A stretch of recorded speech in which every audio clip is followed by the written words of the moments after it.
Добрый вечер. Вы смотрите программу «Якутия в деталях». С вами Ирина Ефимова. Повышение налога на добавленную стоимость стало одним из самых обсуждаемых решений последних лет и затронуло практически всех предпринимателей, а через предпринимателей, собственно, и всех покупателей. Для бизнеса в регионах этот вопрос особенно чувствителен.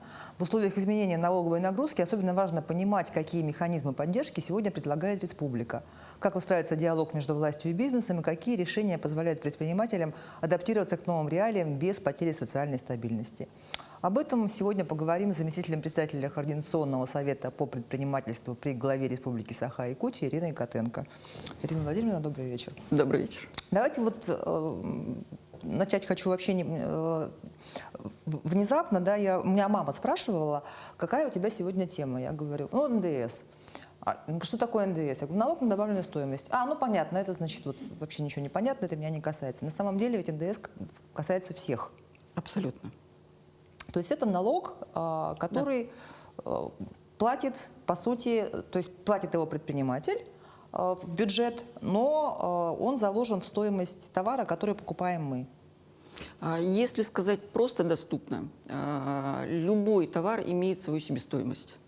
Но, естественно, ни производитель, ни логист, ни тем более розница, они никогда не продадут по себестоимости. Да? Он определяет свою определенную рентабельность и добавляет стоимость. Вот это налог на добавленную стоимость предпринимателя за то, что он произвел, за то, что он перевез, за то, что он продал. Это налог на добавленную стоимость, косвенный налог. Это не налог предпринимательский, это налог на население, на граждан. Ну и вот вошли мы в 26-й год с новой реальностью. Изменилась у нас вот эта форма, НДС поднялся. И по вашим оценкам, сколько предпринимателей в Якутии в итоге попали под вот этот новый формат НДС, превысив порог в 60 миллионов рублей?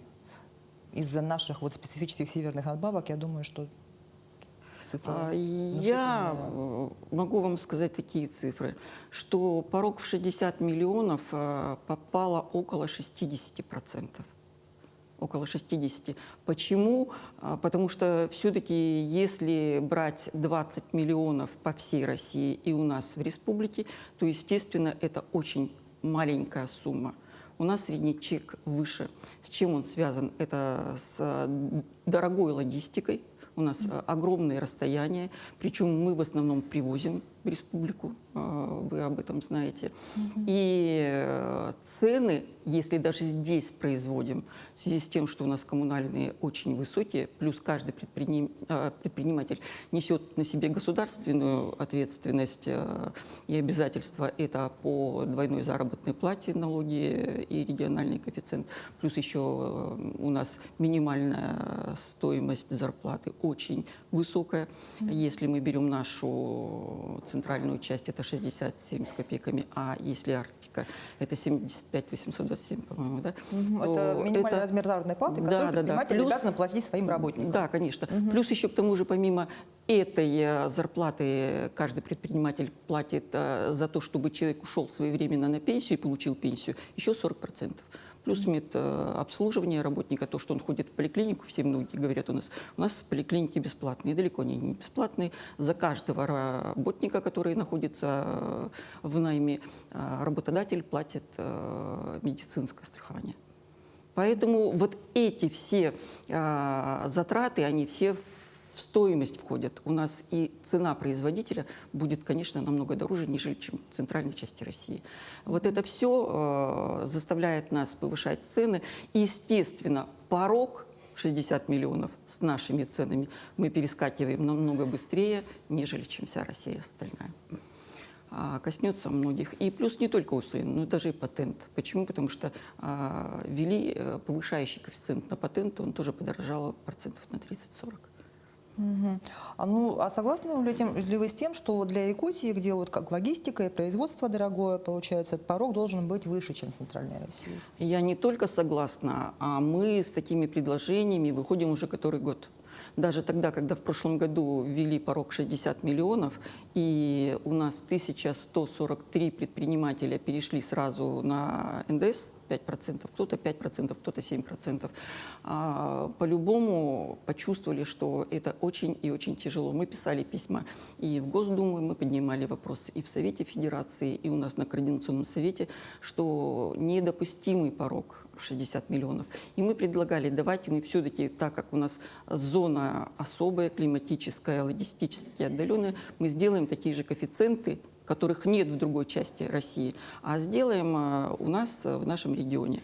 Ну, извините, закон единый, федеральный, налоговый кодекс единый, конечно, нам не разрешили, но в принципе, мое мнение такое, когда люди пишут закон, в нашем случае, наш регион, я думаю, было бы выделять либо в скобочках, либо запятую ставить кроме районов Крайнего Севера и Арктики. Это было бы справедливо. Я хочу напомнить зрителям, что мы работаем в прямом эфире, и задать вопрос можно, позвонив в студию по номеру 8 41 12 42 14 39 или отправить текстовое сообщение в мессенджер Telegram на номер 8 914 235 0502. Ну, а как поддерживает власть? То есть вот Координационный совет, как вы обсуждали это вообще на Координационном совете? Вы понимаете, так стремительно... Что-то могут вообще региональные власти сделать с этим или нет? Я поняла. Вы знаете, весь 2025 год, когда мы узнали об этом, что и хотят поднимать и снижать лимит до 20, ну сначала первоначально говорили 10 миллионов, и потом еще предлагали совсем убрать, потом еще какие-то были предложения, да, когда не знаешь и не читаешь первоисточник, очень сложно было ориентироваться, но тем не менее мы старались как-то промониторить, как у нас выживает бизнес, те, которые уже перешли с 60 миллионов. Мы не ограничились только написанием писем и предупреждением, что предприниматели Крайнего Севера Арктики могут не выжить в 2026 году. Мы собрались в декабре 2025 года с приглашением министерств и ведомств, ФНС, контрольно-надзорных органов, где конкретно ставили вопрос про ОСН. И просили, ввиду того, что... ОСН – это упрощенная система налогообложения, да, поясняю. Да, извините, да, упрощенная система налогообложения, на которой находятся предприниматели, микро и малый бизнес. Это не касается ни среднего, ни большого бизнеса, это только микро и малый бизнес, который в основном развит у нас в республике, кстати. Почему? Потому что не пойдет в арктические зоны делать предприниматель большое производство невыгодно. Там очень ограниченное количество проживающих, около 70 тысяч населения, да? И очень большие коммунальные затраты. Мы знаем прекрасно, сколько стоит там электроэнергия и отопление центральное. Тем более, если оно есть или его нет. Если для жителей оно субсидируется, для предпринимателей нет. Да, они платят по полному тарифу. Да, очень сложно. То получается, конечно, невыгодно, и мы старались это показать своими аналитическими разработками, своими предложениями. И я благодарю очень Айсена Сергеевича, очень большое подспорье нам и одолжение сделали ФНС. Насколько я знаю, в Российской Федерации этого не было. Но они нам дали возможность первый квартал не переделывать быстро контрольно-кассовую технику. Как понять переделывать? Программисты обязаны были написать программу и связать ее с 1С. Я говорю такие премудрости. Почему? Потому что быстро это невозможно сделать. С 20 перевести на 22%, которые находятся на ОСНО. Это не просто одну цифру там поправить? Нет, это далеко нет. Рабочий час программиста стоит 5300.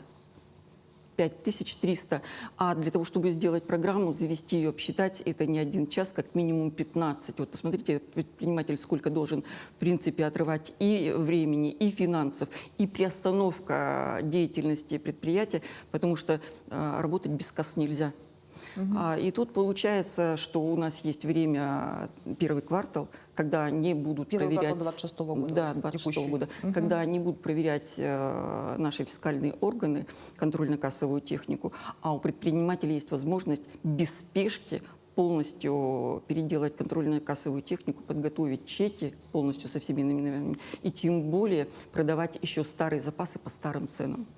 То есть бизнес еще несет социальную ответственность, ну, не стремится как можно быстрее поднять цены. Вот поэтому, я говорю, я очень благодарна и нашим контрольно-надзорным органам. Очень благодарю Минэк, который встретился с нами 22 декабря. И мы собирались ехать в Москву для того, чтобы нам все-таки прояснить ситуацию по акведам, льготным акведам, кому можно сделать и облегчить труд в Арктике и в центральной части нашего региона. Но мы списывались, созванивались, разговаривали и получили, как все российские предприниматели, новогодний подарок именно 31 числа, что на 2026 год вошли все акведы в льготный список для того, чтобы мы могли получить какие-то льготы. Акведы — это По разрешенные налогообложению. виды деятельности. Все профессии, все виды деятельности предпринимательской. Все услуги. Все полностью. А удалось ли избежать вот этого массового дробления бизнеса, которого налоговики боялись? Я думаю, что, конечно, нет. Любой предприниматель, если будет такая возможность, он все равно будет сохранять какую-то свою массу, делать какую-то свою финансовую модель, где он будет выигрывать от налогов. Ну, это человеческая сущность такая. Но я бы обратила внимание на то, что если государство заботится о том, как можно больше собирать налогов, которые пошли бы на социальные нужды, на обслуживание и на СВО, то мое субъективное личное мнение, то я бы обратила внимание на выпуск и разработку закона по семейному бизнесу. Если у нас муж и жена работают в одном бизнесе, например, открыли частные детские сады, да, то вероятность такова, что к ним могут подойти люди с ФНС и сказать, что, извините, вы дробите бизнес, согласитесь. А если, например, фермерство точно так же держит кто-то кони-ферму, кто-то КРС, кто-то занимается переработкой молока, точно так же могут подойти и сказать, вы занимаетесь дроблением бизнеса. Хотя в 2024-2025 году ФНС определила признаки дробления, но не всегда они правильные. Ну а так, в принципе, я не думаю, что НДС поможет выйти в тень кому-то. Наоборот, НДС он влияет, в основном влияет на кошельки обычных граждан. К сожалению, это так. Да, надо понимать, что ряд социальных товаров избавлен от НДС, да, это основные продукты, хлеб, молоко, Нет, яйца. они не избавлены от Не- НДС. нет? Нет. Медицинские Если все-таки порог 20 миллионов магазин имеет шаговой доступности, да, то он уже переходит на НДС. Он уже переходит на НДС. Даже понимаете? если он торгует Даже теми если товарами, он которые торгует социально значимыми товарами. Да. И, как я объясняла на своей любимой булке или хлеба... детскими игрушками, например. Нет, нет. Есть на товары продуктов питания НДС 10%. То есть не как у обычных 22 да, товаров, а 10% НДС. В нашем случае входной НДС это будет 10, 10 он уже заложен в себестоимости продукции, оптовой цене, то предприниматель, который перешел на НДС, он все равно будет прибавлять 5%. И что случилось с 1 января 2026 года? Все подорожало. Все подорожало, это во-первых. А во-вторых, понимаете, ситуация какая? У нас же в республике ограничение торговых наценок.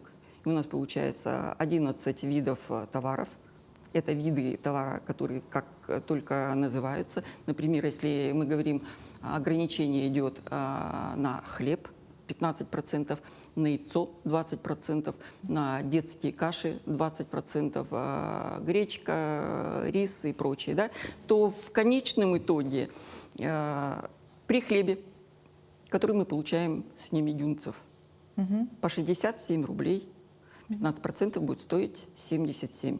До сих пор предприниматели торгуют по 77. А если мы посчитаем налог 5%, НДС, УСН 6%, которые в данный момент действуют, плюс эквайринг, все же люди рассчитываются картами, да, это 2,3%. Получается 13,1% уходит только на этот налог. И в денежной сумме с хлеба 10 рублей 35 копеек. Разница между оптовой и разницей 10 рублей. А посчитая вот только 2 налога и эквайринг, мы уже все эти 15% все закрыли. То есть И мы торгуем себе в ноль. Хлебом торгуем себе в ноль. Я не скажу про все товары, но многие товары, там, где у нас есть 15%, мы торгуем в ноль. И сегодня в сети гуляет множество страшилок относительно уже имеющихся последствий НДС. Вот, например, в частности, одна из них, что в арктических районах Якутии закрылась почти четверть магазинов. Вот это насколько соответствует действительности и виновата ли в этом налоговая нагрузка действительно? Или там другие причины? Да, у нас Среднеколымский район. У них в прошлом году было 32 магазина, 7 магазинов закрылись. Это статистика этого года, января месяца. Люди поняли, что они не выдержат такую нагрузку. Это нереально. Да, они закрылись без передачи. Там некому передавать бизнес. Многие же утверждают, что, вы знаете, закроется один бизнес, придет еще 2-3 человека. Не придут, я вас уверяю. В Арктике проживают те люди, которые там выросли. Родились, выросли, проживают. Ну, человек, не живший в таких климатических условиях, не только не сможет вести бизнес, он жить-то, наверное, не сможет. Очень сложно. Вот действительно, получается, для Арктики, для отдаленных поселков это самая такая насущная проблема. Потому что там частный магазин – это зачастую такой источник жизни. Да? И если предприниматель уходит, то вот кто ему на замену придет? Я думаю, Потому что понятно, что если речь идет там о Якутске, о Нерюнгри, каких-то крупных городах, тут может быть монополизация крупными сетями, да, потому что к нам заходят федеральные сети уже понемножечку, ну или местные сети, а Арктика же им совершенно невыгодно получается. Я скажу даже больше. Если Валберес уже сейчас, в данное время, торгует продуктами питания, да, и это очень хорошо. В каком плане? Ну, есть, например, в центральной части России те деревни, где есть почта, и они могут получить там все то, что они захотят. Пусть это не скоропорт, но в пределах, да, чай, могут кофе. улучшить себе ассортимент. То в наших условиях севера, да, и Арктики навряд ли в маленьких наслегах будут открывать почтовые отделения, чтобы сделать доставку. Это, во-первых. Во-вторых, ну, при наших дорогах и нашей логистике доставка будет намного дороже, чем сам продукт. Согласитесь. И там никакой Валберес не доберется с дешевыми ценами. Здесь каждого предпринимателя ценить и любить надо. Почему? Потому что он не барыга. Это твой сосед, это родственник, это друг. И он никогда не пойдет на высокие цены просто так, что ему захотелось на моря или купить себе какую-то брендовую машину. Нет. Они привыкли помогать друг другу. И я прекрасно понимаю, когда они везут этот товар летом на целый год, я прекрасно понимаю, сколько они тратят денег. Они берут кредитные средства для того, чтобы закупиться на целый год. Они тратят это на доставку, на логистику. Сначала ЖД и затем рекой. Потом на складские помещения, где надо выдержать определенную температуру. И плюс еще доставку делать в свои магазины при любой температуре. Это очень дорогая вещь, да? И смотрите, ну, цены все равно на социально значимые, они ограничены торговой наценкой, и они работают. Мгм. Но у нас пришло сообщение в мессенджер, что вот в Верхоянском районе можно заказать ящик тушенки на Wildberries, и вот за 2 недели он придет, и это будет все равно дешевле, чем в магазине. Я согласна, я про это говорю. Там, где есть Почта. пункты Выдачи. выдачи. А мы же говорим про населенные пункты, где их нет, Про отдаленные. про отдаленные. Мгм. А существуют ли сейчас какие-то механизмы компенсации затрат вот именно для арктического бизнеса, чтобы налоговая реформа не превратилась в налог на выживание для этих территорий? Мы очень сильно надеялись на федеральный закон 411, который конкретно говорит о северном завозе. И мы очень сильно надеялись на то, что там распишут полностью, дадут понятийный аппарат, кто является операторами, внутренними операторами по завозу продуктов питания и других товаров необходимых.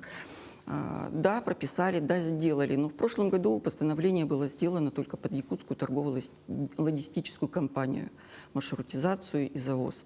К сожалению, ни один предприниматель не попал под эту программу субсидирования хотя бы логистики для того, чтобы удешевить какую-то продукцию, да? Хотя бы ту же самую социально значимую. Вот, к сожалению, нет. У нас нет в бюджете нет заложено сумм для того, чтобы возместить какую-то часть по логистике, хранению. Но Увы, эти к сожалению. торгово-логистические центры, которые открываются в Арктике, они же все-таки в какое-то время уже работают, они показали себя? Да, они, конечно, работают. Есть и плюсы, и минусы. Один из минусов, что если это небольшое поселение, районный центр, то вокруг логистического центра закрываются индивидуальные предприниматели, которые имели маленькие магазинчики в шаговой доступности. Ну логично, они не выдерживают конкуренции. Конечно. С субсидируемым Конечно. Здесь государством. конкуренции нет, с государством конкурировать это толку нет. Вот это очень жалко. Почему? Потому что если будет какой-то запредельный момент, у нас может население оказаться без продуктов питания, да? Но есть и те, которые, посмотрели, да, стоят торгово-логистические центры, попробуй продержаться я. Это те собственники, которые работают давно и которые сами завозят себе. Не пользуются услугами, да, а сами завозят себе, имеют машины свои, имеют свои какие-то договоренности с полярными авиалиниями. Поэтому честь и хвала таким предпринимателям. Могу прямо привести пример. Это Чириков Владимир Христофорович, который хорошо снабжает у нас Верхнеянский как раз район. Молодец. А тут, в принципе, могу назвать еще многих и со Среднеколымска, и Черского. Ребята молодцы, которые работают, несмотря ни на что.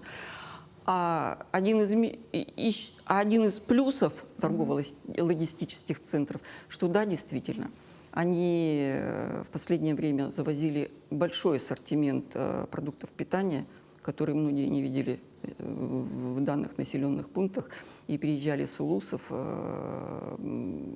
радовались, что у них есть такие цены, как в городе Якутске и в центральных городах. Конечно, это хорошо. Единственное, поддерживать надо постоянно, чтобы это было круглогодично. Вот вы когда говорили про вот этот первый квартал, который переходный, да, будет, то есть сейчас рано говорить, да, какую стратегию по НДС выбрали для себя большинство предпринимателей? Они сейчас вот будут определяться, да, или как? Ну вот эти льготные ставки с вычетами, без вычетов. Вот здесь мы уже тоже проводим большую работу. В каком плане? Мы встречаемся с депутатами Тумена, потому что от них многое зависит.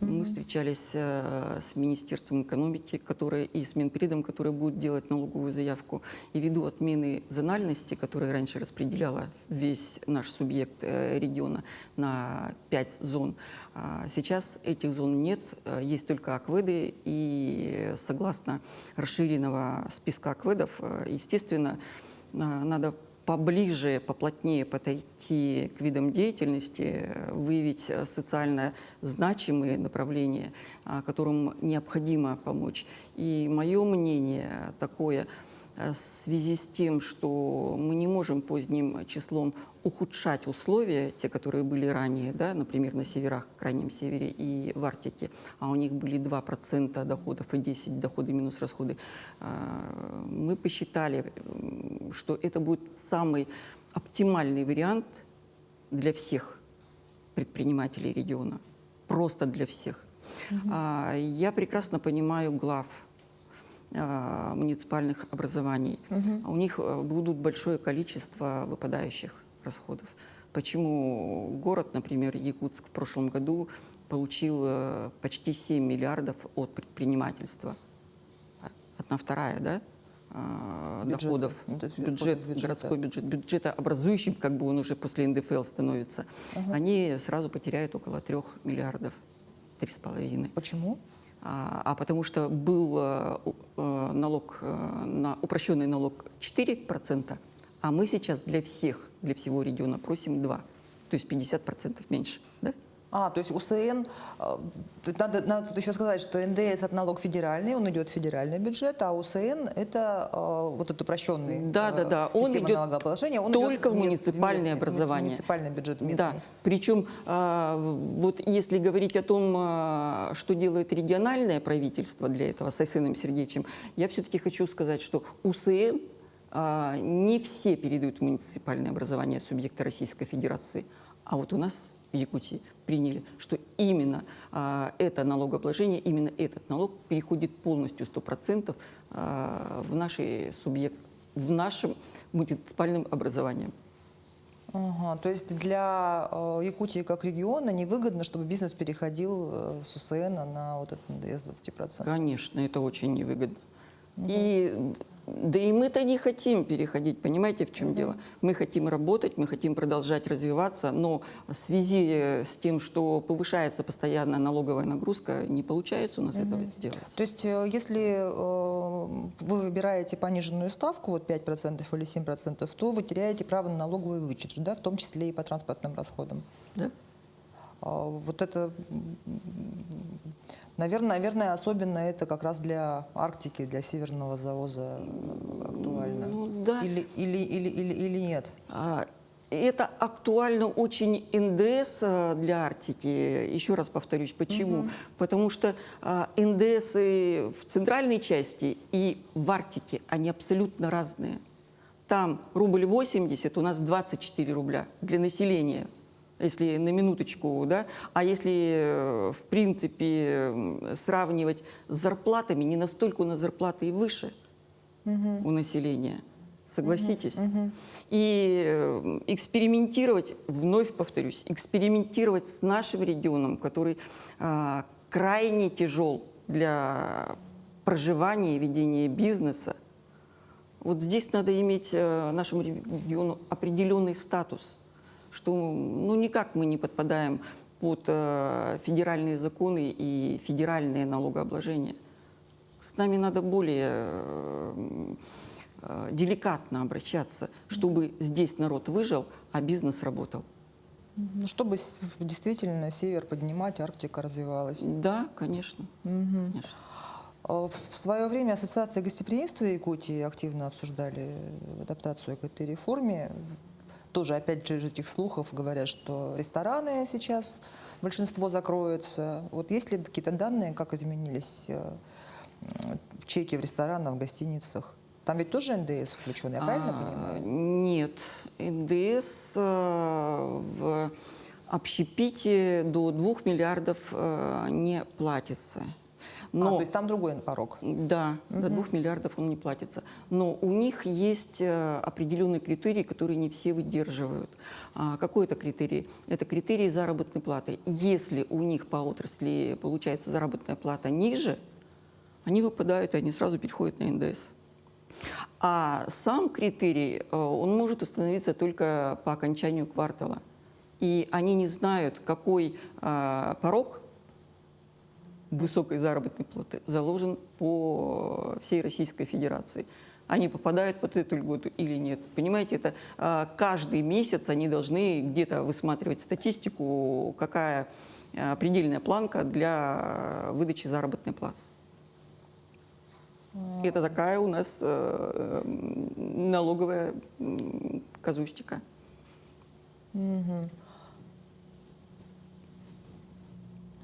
А то, что рестораны закрываются, ну, согласитесь, 9 ресторанов закрылось. 9 за 1 год. Хороших. А там налоговая нагрузка или что, с чем это связано? Я думаю, что все равно не только налоговая нагрузка, а требования Санпин, Меркурий, честный знак, вот эта неопределенность по средней заработной плате, нехватка кадров, все это вместе вкупе дало такой результат. Ну и, конечно, социальные ограничения введены по расстоянию. Здесь, когда идет постоянная борьба с алкоголем, ну, скорее всего, это в общем были связаны проблемы, поэтому закрылись. А система субсидирования расходов транспортных для малого бизнеса, она вообще работает у нас? Система? Субсидирование расходов транспортных для Нет. малого бизнеса? Нет, не работает. А есть ли риск, что мы увидим еще одну волну закрытия малого бизнеса к концу года, когда вот налоги по итогам года придется, полного года работы с этим НДС придется платить? Ну, я думаю, люди посмотрят. Первые ласточки будут после первого квартала. Сейчас еще многие у нас предприниматели, которые никогда не вели бухгалтерию, они еще пока не знают, что такое НДС и как администрировать его. А того большого количества бухгалтеров нанять невозможно. Перейти всем на авто-УСН однозначно невозможно Арктике, потому что отсутствует стабильный скоростной интернет, согласитесь. Поэтому, я думаю, кто-то приостановит свою деятельность, кто-то сейчас в данный момент уже распродает свои остатки. Но выживет сильнейший, которые предусмотрели какую-то финансовую модель в 2025 году, которые посчитали, что им лучше перейти на ОСНО. Пусть они будут платить там налог на НДС, налог на прибыль, но у них возвратный НДС будет. У них, возможно, будут еще какие-то льготы по налогу на прибыль, на имущество или еще. А тот, кто работал в микробизнесе, ну, я думаю, что у них больше сейчас такая возможность закрыться. Ну и ваш прогноз, как изменятся розничные цены в Якутии в середине или к концу года в связи с тем, что вот этот НДС везде включен будет в цепочку ценообразования? Я все-таки хочу сказать... Если сейчас еще продаем старые остатки... Я все-таки хочу сказать, надежда умирает последней. Вот у меня всегда такое, я так всегда думаю, что надежда умирает последней. Наше правительство думает. Я уверена, что Айсен Сергеевич, он всегда за бизнес. Вот всегда, сколько я с ним работаю, он всегда за бизнес. Никогда не было такого, чтобы он отмахнулся. Посмотрите, во время пандемии первый, кто сделал в России 1,5, это были мы в Якутии. Мы первые были, когда нам правительство сами сказали, возьмите через Алмаз-Ритинбанк 2,5 миллиарда, завозите по 2%, завозите товары социально значимые, сахар, муку, крупы. Это было во время пандемии, когда многие стояли, а мы же выжили. Мало того, что выжили, мы уже выстояли и дальше пошли развиваться. Вы видите, что ИИП, ИО, индивидуальные предприниматели, общества с ограниченной ответственностью в количестве еще больше открылись. Ну, время покажет. Предприниматель – это люди рискованные, и тот, кто работает давно, я думаю, он просчитает. Он где-то закроется, где-то прикроется, где-то это самое, да, выживет. А те, которые работают в бизнесе совсем недавно и думают, пронесет, не пронесет. Налоговая сейчас у нас очень оцифрована, и они видят каждую покупку, каждый чек, поэтому не пронесет, к сожалению. Спасибо вам большое за интересную беседу, содержательную. Думаю, что зрители тоже для себя что-то все подчеркнули. И вам успехов, и всем предпринимателям Якутии тоже успехов. На этом выпуск программы «Якутия в деталях» подошел к концу. С вами была Ирина Ефимова. Смотрите нас по будням 19:15. Расскажем обо всем в деталях.